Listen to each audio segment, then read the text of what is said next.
வணக்கம், இது king mobiles Vellore number 1 multi brand mobile showroom. இந்த வீடியோவில் நம்ம iPhone 13 உடைய ரிலீஸ் டேட், அதுக்கப்புறம் அதோடைய ஸ்பெசிஃபிகேஷன்ஸ் என்னென்ன நீங்கள் எக்ஸ்பெக்ட் பண்ணலாம் அப்படிங்கிற லீக்ஸ் அண்ட் ரூமர்ஸ் பற்றி தான் பார்க்க போகிறோம். வீடியோக்குள்ளே போகிறதுக்கு முன்னாடி நம்ம கிங் மொபைல் சேனல் இன்னும் நீங்கள் சப்ஸ்கிரைப் பண்ணலன்னா உடனே சப்ஸ்கிரைப் பண்ணிடுங்க. வாங்க வீடியோக்குள்ளே போகலாம். iPhone 13 உடைய ஸ்பெசிஃபிகேஷன்ஸ் எப்படி இருக்கும் அப்படின்னு இது வரைக்கும் வந்திருக்கிற இன்ஃபர்மேஷன்ஸ் ரூமர்ஸ்லாம் பார்த்தீங்கன்னா ரொம்ப காமெடியாக இருக்கும் அப்படின்னு தான் சொல்லணும். அதாவது அவங்க என்னென்ன சேஞ்சஸ் இருக்கும் அப்படின்ட்டு எக்ஸ்பெக்ட் பண்ணலாம் அப்படின்னு சொல்கிறாங்கன்னா, உங்களுக்கு ஃபஸ்ட்டு நாட்ச் டிஸ்பிளேல ஒரு சேஞ்ச் இருக்கும் அப்படின்னு சொல்கிறாங்க.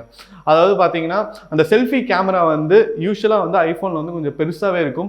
அதுக்கப்புறம் பார்த்தா உடனே தெரியும், அந்த அளவுக்கு நோட்டிசபிளாக இருக்கும். ஸோ அது ரொம்ப சின்னதாகுது அப்படிங்கிறாங்க. அண்ட் இயர்பீஸ், ஸோ இயர்பீஸ் இப்போ வர பெரும்பாலுமான ஃபோன்ஸ் பார்த்தீங்கன்னா எல்லாமே இன்விசிபிள் ஸ்டைலில் கொடுத்துருப்பாங்க. அதாவது இயர்பீஸ் எங்கே இருக்குன்னே தெரியாது, அந்த ஃபோனுடைய பார்டரில் அப்படியே இன்விசிபிளாக கொடுத்துருப்பாங்க. ஸோ ஐஃபோனில் பார்த்தீங்கன்னா உங்களுக்கு கேப் இருக்கும், நடுவில் கொடுத்துருப்பாங்க.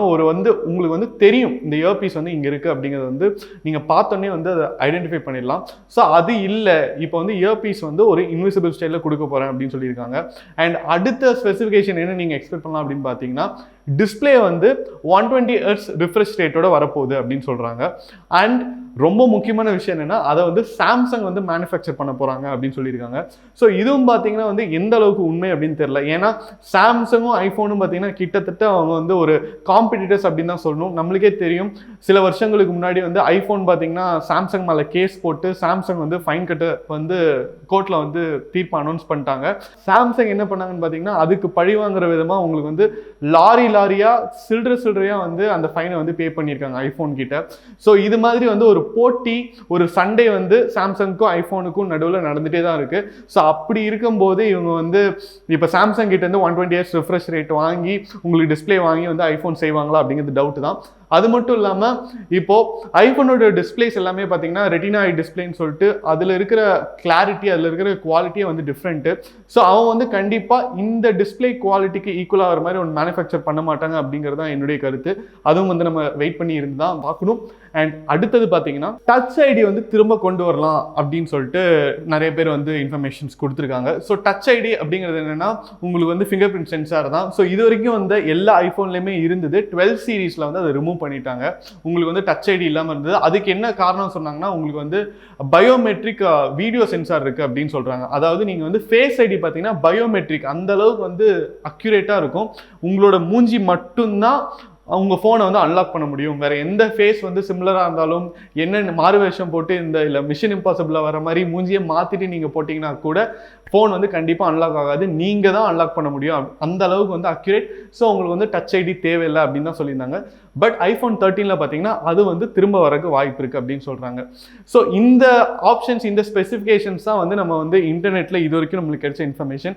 எனக்கு ஐஃபோன் 13 அவங்க என்னென்ன பண்ணுறதுக்கு வாய்ப்பு இருக்குது அப்படின்னு கேட்டிங்கன்னா, உங்களுக்கு ஐஃபோன் பார்த்தீங்கன்னா எப்பவுமே அவங்க சாஃப்ட்வேர் ஹார்ட்வேர் இதில் அப்கிரேட் பண்ணுறதை விட அவங்க கரண்ட் ட்ரெண்டுக்கு என்ன முக்கியமோ அதை அப்டேட் பண்ணுறதுல ரொம்பவே கீனாக இருப்பாங்க அப்படின்னு தான் சொல்லணும். லேட்டஸ்ட்டாக ஐவாட்ச்லாம் உங்களுக்கு பல்ஸ் ஆக்சிமீட்டர் அப்படிங்கிற ஒரு ஃபீச்சர் இருந்தது.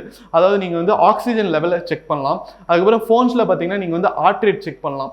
ஸோ இப்போ உலகமே இந்த பேண்டமிக்ல இருக்கு அப்படிங்கும்போது உங்களுக்கு ஹெல்த் ரிலேட்டடாக ஏதாவது அப்டேட்ஸ் கண்டிப்பாக அவங்க கொடுப்பாங்க அப்படின்னு தான் நான் நினைக்கிறேன். அதையும் நம்ம வெயிட் பண்ணி இருந்து தான் பார்க்கணும். அது மட்டும் இல்லாமல் ப்ரைஸ்க்கும் நிறைய ரூமர்ஸ் வந்திருக்கு. ஐஃபோன் 12 ப்ரோ மேக்ஸ் பார்த்தீங்கன்னா 1.5 lakhs இருக்கு. 1 lakhல இருந்து பேசிக் மாடல் ஆரம்பிக்குது அப்படின்னா இது உங்களுக்கு 1.75 2.25 வரைக்கும் போகும் அப்படின்னு சொல்றாங்க. அதாவது எவ்வளோ ஃபோன் வேணாலும் இருக்கட்டுங்க, பட் ஐஃபோனுக்கு இருக்கிற மவுஸ் ஐஃபோனுக்கு மட்டும்தான் இருக்கும். ஐஃபோனுக்குன்னு தனி ஃபேன் ஃபாலோவர்ஸ். அதாவது ஆண்ட்ராய்டில் கிட்டத்தட்ட ஒரு கூட்டமாக ஏகப்பட்ட கம்பெனிஸ் இருக்கு. பட் ஐஃபோன் பார்த்தீங்கன்னா அத்தனை கம்பெனிக்கும் ஈடு கொடுக்குற மாதிரி ஒரு சிங்கிள் பிளேயராக மார்க்கெட்டே லீட் பண்ணிட்டு இருக்காங்க அப்படின்னு தான் சொல்லணும்.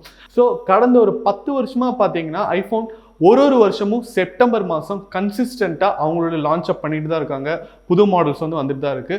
போன வருஷம் பார்த்தீங்கன்னா ஐஃபோன் 12 சீரீஸ், 12 ப்ரோ, 12 மினி, அதுக்கப்புறம் 12 ப்ரோ மேக்ஸ் பார்த்தீங்கன்னா இந்த கோவிட் காரணனால உங்களுக்கு கொஞ்சம் டிலே ஆகி 2 மாடல்ஸ் அக்டோபர் லான்ச் ஆச்சு. அதுக்கப்புறம் பாக்கி 2 மாடல் பார்த்தீங்கன்னா நவம்பர்ல லான்ச் ஆச்சு. அடுத்த மாடலான ஐஃபோன் 13 ஒர்க் பண்ண ஆரம்பிச்சிட்டாங்க அப்படின்னு தான் சொல்லணும். ஸோ கண்டிப்பாக செப்டம்பருக்கு பிளான் பண்ணியிருப்பாங்க. பட் கோவிட் வந்து ரொம்ப இன்டென்ஸ் ஆயிருச்சு, சுச்சுவேஷன் சரியில்லை அப்படின்னா போன வருஷம் எப்படி ஒரு மாதம் 2 மாதம் டிலே ஆச்சோ அது மாதிரி டிலே ஆகிறதுக்கு வாய்ப்பு இருக்கு. இப்போ இதில் வந்து iPhone 13 தான் செப்டம்பரில் வரும்னு கூட நம்மளால சொல்ல முடியாது. ஏன்னு பார்த்தீங்கன்னா இந்த நம்பர் 13 அப்படிங்கிறது வந்து இந்த வெஸ்டர்ன் கண்ட்ரீஸ்லாம் வந்து ஒரு அன்லக்கி நம்பர் அப்படின்னு சொல்லுவாங்க. நிறைய ஃப்ளாட்ஸ்லாம் பார்த்தீங்கன்னா 10th ஃப்ளோர் இருக்கும், 11th ஃப்ளோர் இருக்கும், 12th ஃப்ளோர் இருக்கும், டேரெக்டாக அதுக்கப்புறம் 14th ஃப்ளோர் தான் இருக்கும், 13th ஃப்ளோரே இருக்காது. அந்த அளவுக்கு வந்து அந்த 13 நம்பரை பார்த்தா பயப்படுவாங்க.